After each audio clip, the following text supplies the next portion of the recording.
But in order for you to have a movement, you have to have a lot of Bacardi slangs. You have to have a lot of Bacardi slangs. Yeah. A lot of music that sounds like Bacardi slang. Yeah, exactly. A sound, a movement. You know what I mean? So what you had was you had Bacardi slang, and then you had nothing to follow it up. That outsiders, because again we had this argument about what defines something as a sound. Outsiders define something as a sound. So we define Atlanta bounce music as bounce music, right? There was no outside element that could define a Toronto sound as something that sounded like Bacardi slang. Here's the one thing that's missing to that equation. Okay. When you define a sound, you always get this. People that have gone to that city and come back be like, man, they were playing this music and everyone was just all about it. And it was so infectious. Yes. Nobody here does that. No, but that's not true because Bacardi slang got mad. But that's what we're saying. That's one song that came out 6 years ago. Yeah, but that's what we're saying. If there was 10 joints like that, like in that year, and dudes came here from the States and they were in the club, and those 10 joints, it's a pride thing, Ty. Yeah. And what it comes down to. So you're saying we don't have pride? Yes. And this is what I'm saying. So to some extent, we don't have pride. But if we had 10 Bacardi slangs, there would be everybody pride. was feeling proud about it. Yeah. No, this is exactly what it is, right? Yeah. When we watched the Mary J. Blige video and we saw the two black guys' jersey that said Toronto, we felt proud. For sure. We were like, Toronto. Yeah, no doubt. Until that day that you have 10 Bacardi slangs. When the circle was coming, we felt like we had a movement coming, correct? Yeah.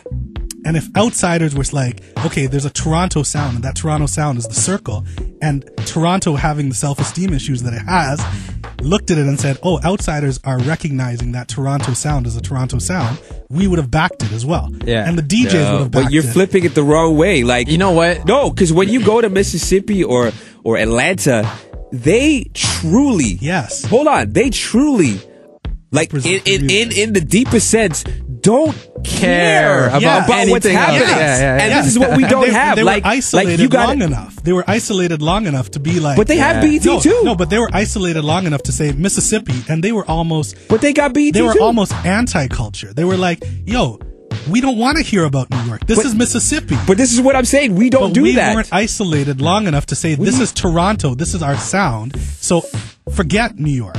Nah, but see, I think we don't have a counterculture. But that goes back, for me, that goes back to the whole multicultural thing. I think multicultural. Hold on, can I officially say that we're totally off topic? But it's still beautiful. I'm still loving this right now. No, we don't have a kids don't do this at home. Yeah, no, like the problem is that to the culture of the BET, we don't have a counterculture. Exactly. We don't have a BET Canada that says, okay, we're going to play, and we have like the 33%. But you have to start somewhere where you just don't care. Like, it can't just be. No, but packed. That is 100% true.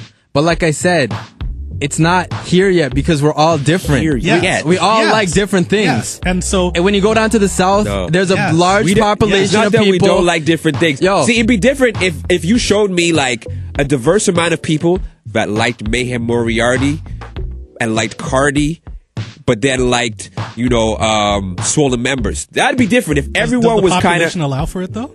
No, but that is there. But even with that being said, there still isn't that strong sense of a huge following of people that will follow one guy or follow another guy. It's not even to that extent. Ice Cold Soul Gold, right? Yeah, man, I think that is Ice Cold Soul there. Gold in Canada. We haven't even talked about yet even selling 100,000 units in Toronto. And there's 3 million people here. Yeah, but that's exactly my point. Everyone here likes different things. Exactly. No, but I'm saying in Mississippi, there's people I'm sure that like different, and they're all homogenous. No, I'm saying Mississippi people. No, but there's people in Mississippi that might like a certain style of music more than the other, but they're all from Mississippi. The styles of music is what I'm saying.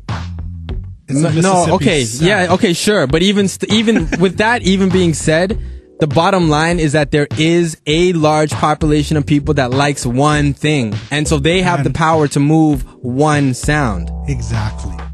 And in Toronto, not having a homogenous sound means that Cardi is trying to forward a section, and a group of people are like, yo, I'm down with that Jamaican Canadian sound. Yeah. Right? But that population is not enough to push that sound forward. Exactly. Do you understand what I'm getting at? Yeah, no. I totally agree. No, I don't agree at all. Because I still think that you should be able to play like big Canadian songs, big Toronto songs. I'm not even gonna get bigger than Toronto. Play stuff from this city, and it get like the kind of love that is blatantly biased, unconditional. Yeah, blatantly like you don't biased. care where it's. You don't care what it is. It's just from here. It should be some stuff like where like a dude plays a song and you're like, I'm not feeling it, and then the guy goes, "Yo, dude, he's from Rexdale." Oh shoot, yeah, the guy's from oh my god, and then it's just yeah, I agree. That should be there that too. Should be the case, but do you think that's really the case in the States? It's really both. It is the case. You think so? I think it is. I'll tell you guys. I'll tell you guys the case. Hold on. I'll tell you guys the case right now. We got to go on to topic number 2. This is OTA Talk. Dial the number 41.